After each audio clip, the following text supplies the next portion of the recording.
that's the only way your body. I mean, to me, when I think of cancer, I say, how in the world can my white blood cells all of a sudden go? I can't. To me, just I can't. Snap. They just freak out. I mean, there has to be some type of chemical imbalance, but a lot of things. I mean, childhood experiences, traumatic, they release. And so a lot of time when I think about the power of his resurrection, that means we have to almost resurrect from some dead stuff in order to become new. So yeah, I think so. Just looking at stuff differently and understanding that whatever goes. Hey, you heard about when they had them 700 Chinese children have an epileptic fit? Watch an episode of Pokemon, and the electronic lights called them kids that have an epileptic fit. Could you imagine 700? Yeah. And so, yeah, that was some telekinesis for you.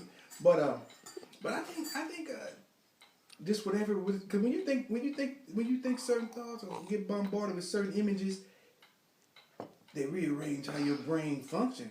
So a lot of times you have to create your own vision to where your imagery creates a certain state of mind that produces health in your blood, and then from there it exudes.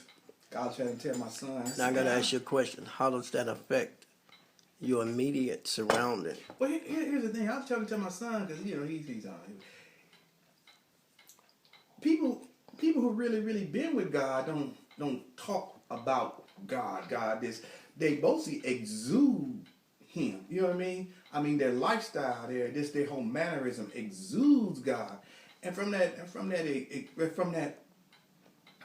energy or aura, it touches people. You know what I mean? It touches people. I mean, really. Because I'm trying to think of, I guess we call it anointing or something. But that's the presence. I mean, I get the more I guess it's kind of like saying love that you radiate, the more it impacts. Because even the, hey, let me say this, hey, because they got airwaves, right? Like this here. So we get a message, but there's airwaves that they call it, in some circles they call it the ether. But you ever heard of that, the ether? Mm-hmm. And but the Bible calls it the heaven under the heaven. Oh, we going someplace. So everything has to travel on something.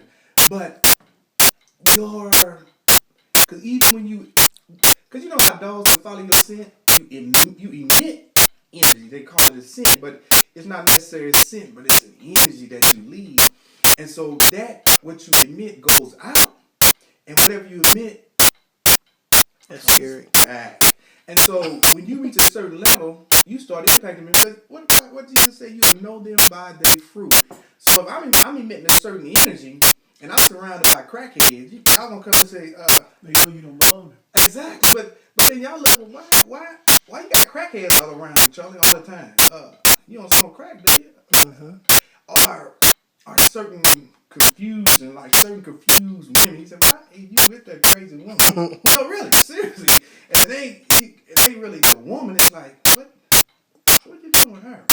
And so you will know them by their fruit. So when your when your thought process changes, your surrounding changes. Yeah, so yeah, I don't know what